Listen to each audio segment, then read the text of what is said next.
pea para sa ating kakanin. So marami akong tanim dito guys. Kukunin ko ito para i-dry. Tapos doon naman sa kabila ay marami ding bunga yung sili. So pipitasin ko siya.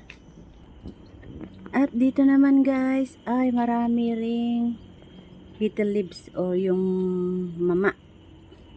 Ayan, dami yan dyan.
So magbo-voice over ako ngayon dito guys. Ito nga pala yung tanim ko sa likuran. Ayan, yung flower na purple na yan ay everyday ko yung kinukuha at binibilad ko. Ginagamit ko yan. Minsan pag gumagawa ako ng kakanin or sometimes yung nasilamak. Imbis na pandan, ayan ang ginagamit ko, purple.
So, eto na nga lahat guys ang aking na-harvest today. Ayan, sili at saka yung blue pea flower. So, thanks for watching guys. Bye everyone!